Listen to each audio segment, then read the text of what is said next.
Bonjour, alors aujourd'hui nous allons corriger donc la séance 2 concernant les voies nerveuses de l'arc réflexe. Dans cette activité il s'agissait finalement de s'intéresser donc à l'ultrastructure des différents acteurs qui interviennent lors de cet arc réflexe. Et pour rappel, ici le réflexe myotatique en jeu c'était un réflexe achilléen, c'est-à-dire qu'on va taper au niveau du tendon d'Achille et la réaction sera donc une extension, un étirement du pied. Deuxième activité, il s'agissait de préciser la localisation finalement des noyaux des corps cellulaires, des neurones ou cellules nerveuses. Cellules nerveuses ou neurones ou fibres musculaires, c'est la même chose. Ensuite, en schéma bilan, il s'agissait de reconstituer donc l'arc réflexe en situant finalement ces corps cellulaires et donc ces noyaux. Ce sera fait donc dans le cours qui suit. Alors, pour revenir donc sur la première activité concernant les éléments constitutifs de l'arc réflexe, nous allons corriger donc le document concernant l'ultrastructure des différents acteurs qui interviennent dans ce réflexe achillien. On commence en tapant avec un marteau réflexe sur le tendon d'Achille.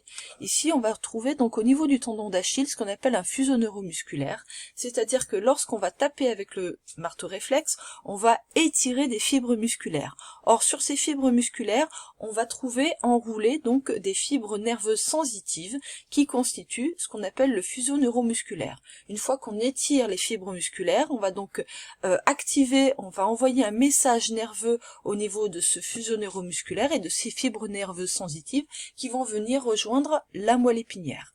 Au niveau de la moelle épinière, on trouve différentes choses. Tout d'abord, on a une structure centrale plus ou moins en forme de papillon, avec la substance grise au centre, une substance blanche sur les côtés, et autour, on va trouver donc ce qu'on appelle donc les cornes ici dorsales, les cornes ventrales, et sur les cornes dorsales, vous avez ce qu'on appelle les ganglions rachidiens. Ces deux cornes, elles sont reliées au niveau d'un nerf rachidien. Qu'est-ce qu'un nerf? Un nerf, c'est assimilable finalement à un câble électrique. Et un câble, qu'est-ce que c'est? Eh bien, c'est un ensemble de fils électriques. C'est la même chose pour un nerf. Un nerf, c'est constitué finalement de différents axones en paquets de fibres musculaires. En l'occurrence ici, ce sont des paquets donc de fibres musculaires, de fibres nerveuses sensitives et motrices. Au niveau des ganglions rachidiens, ce que vous avez donc ici, ces renflements, on va trouver des corps cellulaires. Qu'est-ce qu'un corps cellulaire? En fait, c'est là où se situe finalement le noyau de votre cellule nerveuse. Et au niveau des ganglions rachidiens, eh bien, ces corps cellulaires sont arrondis, et au centre, on va trouver donc le noyau. Au niveau de la substance grise, on va retrouver aussi des corps cellulaires, mais ici les corps cellulaires sont étoilés. Donc on a ce corps cellulaire en forme d'étoile qui contient aussi donc des noyaux. Après, l'idée c'est de comprendre finalement à quel type de fibres nerveuses sensitives ou motrices appartiennent donc ces deux types de corps cellulaires. On le verra par la suite avec les expériences de Magendie. Une fois que l'information a été transmise depuis le fuseau neuromusculaire jusqu'au niveau de la moelle épinière, ensuite il y a un retour d'information jusqu'au niveau donc du muscle du mollet qui va pouvoir être excité et donc étirer donc votre pied. Et là, qu'est-ce qui va se passer? Eh bien, vous avez des fibres nerveuses motrices qui viennent en contact aux fibres musculaires, de votre mollet, et ainsi vous allez avoir une excitation finalement de votre muscle du mollet qui va pouvoir tirer sur le tendon et donc tirer sur le talon et donc étendre votre pied. Donc là aussi, on a une boucle d'information. On part du fuseau neuromusculaire, moelle épinière, et ensuite, donc, on retourne au muscle du mollet pour étendre le pied. On a ce qu'on appelle un arc réflexe. En ce qui concerne donc les expériences de Magendie. Alors, hop. Vous aviez donc un énoncé ici où il fallait donc situer les corps cellulaires de ces neurones, fibres nerveuses sensitives et fibres nerveuses motrices. On vous explique que simplement la partie nucléée se maintient en vie. Qu'est-ce que ça veut dire la partie nucléée ici? Ça veut dire la partie qui contient un noyau. Quand il n'y a pas de noyau, eh bien ça dégénère. Alors, je vous ai rassemblé finalement la correction sous la forme de schémas. Je reprends les schémas que vous avez ici, je traduis simplement chacune des expériences. Pour la première expérience, on va couper ici au niveau du neurone, au niveau du nerf rachidien. On a une perte de la sensibilité et de la motricité. Ça veut dire qu'on a sectionné donc les fibres nerveuses motrices et sensitives. On vous dit que toutes les fibres du nerf rachidien dégénèrent au-delà de la section du côté périphérique et les structures du fuseau neuromusculaire et de la plaque motrice dégénèrent également. Ainsi, on peut constituer une sorte de schéma que nous avons ici. J'ai simplement traduit que en S et en M, ici, vous avez les fibres nerveuses sensitives et motrices qui doivent passer au niveau de ce nerf rachidien et qui donc ont été sectionnés. Donc le nerf rachidien comporte les neurones sensitifs et moteurs. Il n'y a pas de corps cellulaire, il n'y a pas de noyau au-delà parce que tout va dégénérer. Donc ça c'est le début de notre schéma.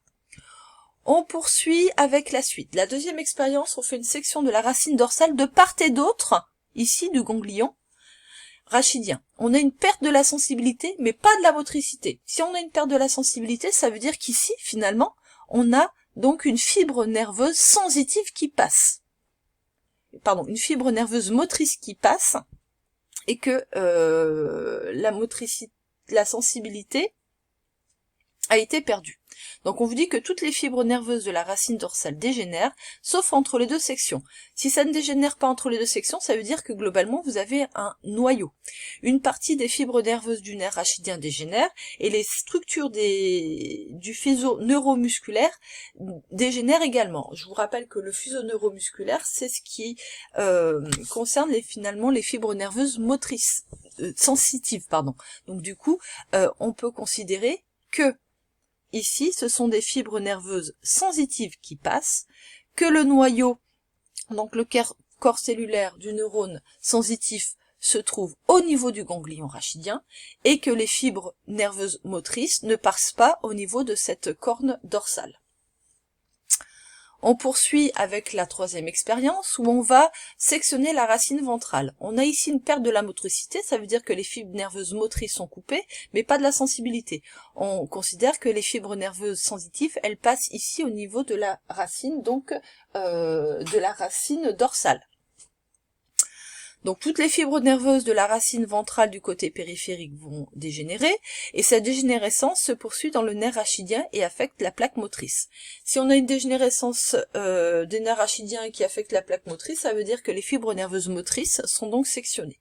Donc on peut compléter le schéma, qui revient finalement à ce qu'on a vu précédemment. On a la fibre nerveuse sensitive ici au niveau de la corne dorsale, le ganglion rachidien qui contient donc les corps cellulaires avec les noyaux des neurones sensitifs, et ici on peut conclure qu'au niveau de la racine donc ventrale, on a donc le passage des fibres nerveuses motrices.